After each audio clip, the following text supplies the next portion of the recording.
제 11장.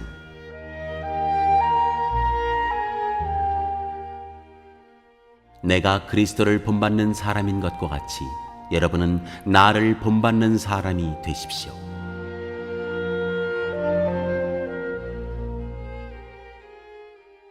여자가 머리에 쓰는 너울.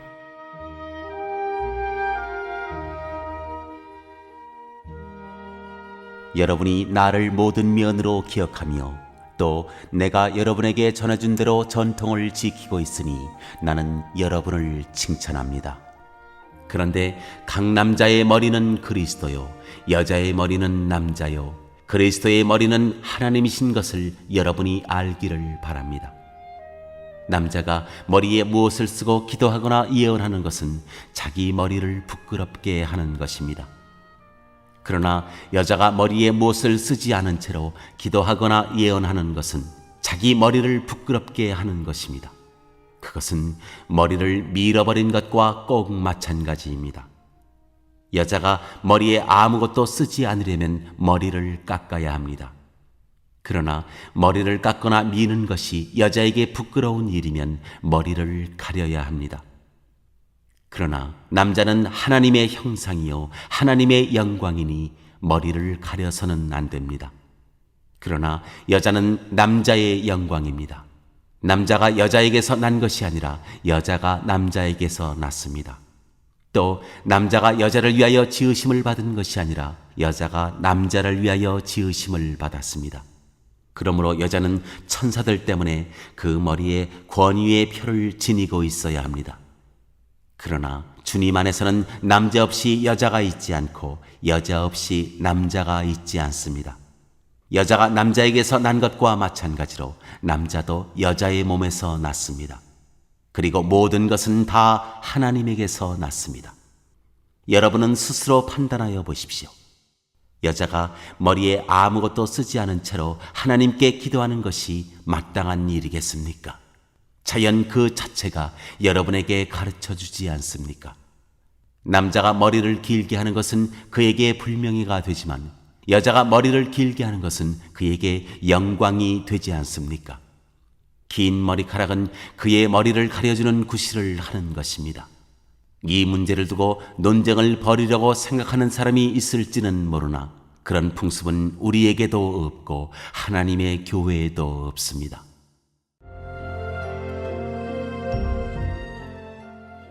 성만찬의 오용을 책망하다.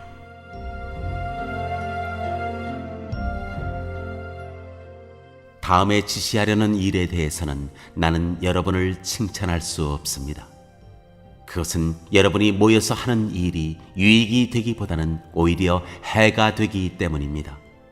첫째로, 여러분이 교회에 모일 때에 여러분 가운데 분열이 있다는 말이 들리는데 그것이 어느 정도는 사실이라고 믿습니다. 하기야 여러분 가운데서 바르게 사는 사람들이 환히 드러나려면 여러분 가운데 파당도 있어야 할 것입니다. 그렇지만 여러분이 분열되어 있으니 여러분이 한자리에 모여서 먹어도 그것은 주님의 만찬을 먹는 것이 아닙니다.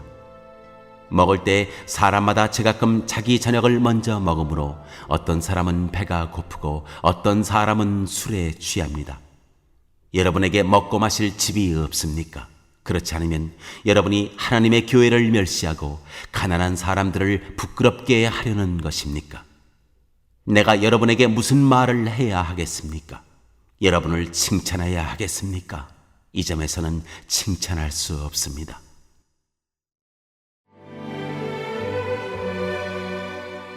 성만찬의 제정.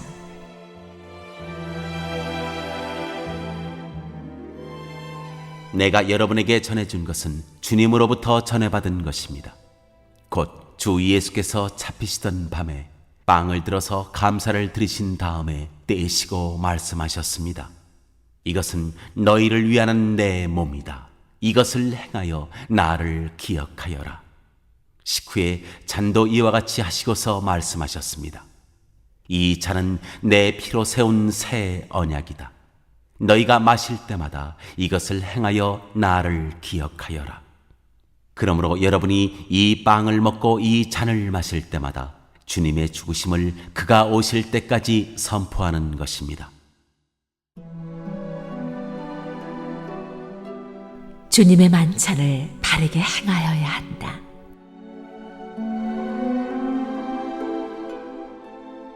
그러므로 누구든지 합당하지 않게 주님의 빵을 먹거나 주님의 잔을 마시는 사람은 주님의 몸과 피를 범하는 죄를 짓는 것입니다.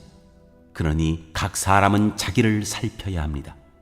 그런 다음에 그 빵을 먹고 그 잔을 마셔야 합니다.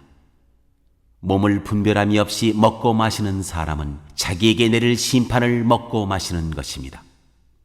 이 때문에 여러분 가운데는 몸이 약한 사람과 병든 사람이 많고 죽은 사람도 적지 않습니다. 우리가 스스로 살피면 심판을 받지 않을 것입니다.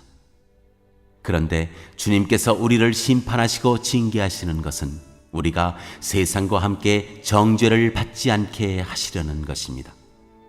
그러므로 나의 형제 자매 여러분, 여러분이 먹으려고 모일 때에는 서로 기다리십시오. 배가 고픈 사람은 집에서 먹어야 할 것입니다. 그것은 여러분이 모이는 일로 심판받는 일이 없도록 하려는 것입니다. 그 밖에 남은 문제들은 내가 가서 바로 잡겠습니다.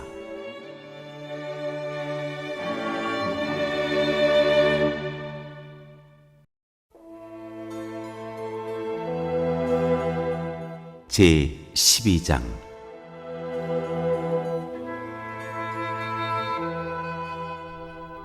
성령의 선물.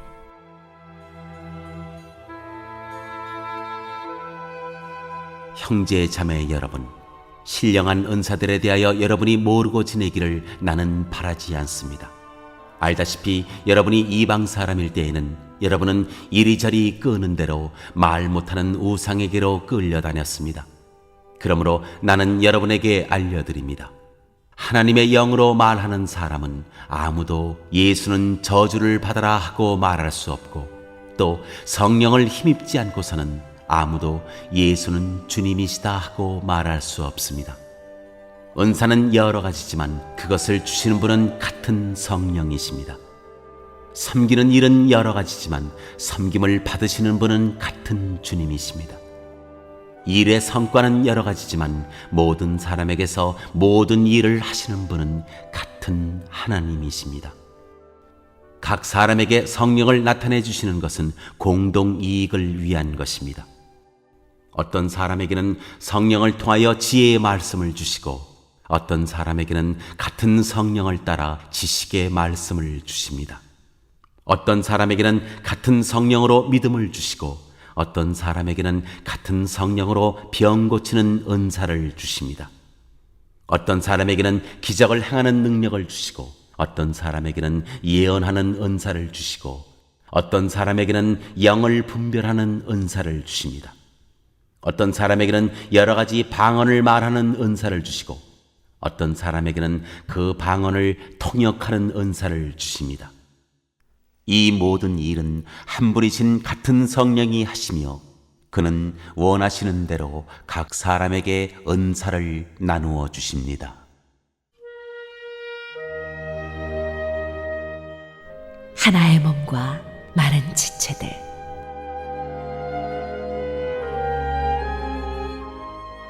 몸은 하나이지만 많은 지체가 있고, 몸의 지체는 많지만 그들이 모두 한 몸이듯이 그리스도도 그러하십니다. 우리는 유대 사람이든지 그리스 사람이든지 종이든지 자유인이든지 모두 한 성령으로 세례를 받아서 한 몸이 되었고, 또 모두 한 성령을 마시게 되었습니다. 몸은 하나의 지체로 되어 있는 것이 아니라 여러 지체로 되어 있습니다. 발이 말하기를 나는 손이 아니니까 몸에 속한 것이 아니다 한다고 해서 발이 몸에 속하지 않은 것이 아닙니다. 또 귀가 말하기를 나는 눈이 아니니까 몸에 속한 것이 아니다 한다고 해서 귀가 몸에 속하지 않은 것이 아닙니다. 온몸이 다 눈이라면 어떻게 듣겠습니까? 또 온몸이 다 귀라면 어떻게 냄새를 맡겠습니까? 그런데 실은 하나님께서는 원하시는 대로 우리 몸에다가 각각 다른 여러 지체를 두셨습니다. 전체가 하나의 지체로 되어 있다고 하면 몸은 어디에 있습니까? 그런데 실은 지체는 여럿이지만 몸은 하나입니다. 그러므로 눈이 손에게 말하기를 너는 내게 쓸데가 없다 할 수가 없고, 머리가 발에게 말하기를 너는 내게 쓸데가 없다 할 수 없습니다. 그뿐만 아니라 몸의 지체 가운데서 비교적 더 약하게 보이는 지체들이 오히려 더 유혹이 납니다. 그리고 우리가 덜 명예스러운 것으로 여기는 지체들에게 더욱 풍성한 명예를 덧입히고 볼품없는 지체들을 더욱더 아름답게 꾸며줍니다. 그러나 아름다운 지체들은 그럴 필요가 없습니다. 하나님께서는 몸을 골고루 짜 맞추셔서 모자라는 지체에게 더 풍성한 명예를 주셨습니다. 그래서 몸에 분열이 생기지 않게 하시고 지체들이 서로 같이 걱정하게 하셨습니다. 한 지체가 고통을 당하면 모든 지체가 함께 고통을 당합니다. 한 지체가 영광을 받으면 모든 지체가 함께 기뻐합니다. 여러분은 그리스도의 몸이요 따로따로는 지체들입니다. 하나님께서 교회 안에 몇몇 일꾼을 세우셨습니다. 그들은 첫째는 사도요, 둘째는 예언자요, 셋째는 교사요, 다음은 기적을 행하는 사람이요, 다음은 병 고치는 은사를 받은 사람이요, 남을 도와주는 사람이요, 관리하는 사람이요, 여러 가지 방언으로 말하는 사람입니다. 그러니 모두가 사도이겠습니까? 모두가 예언자이겠습니까? 모두가 교사이겠습니까?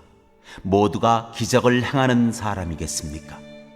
모두가 병 고치는 은사를 받은 사람이겠습니까? 모두가 방언으로 말하는 사람이겠습니까? 모두가 통역하는 사람이겠습니까? 그러나 여러분은 더 큰 은사를 열심히 구하십시오.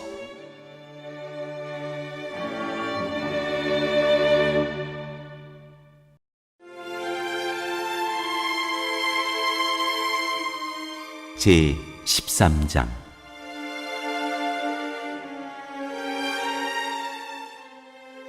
사랑.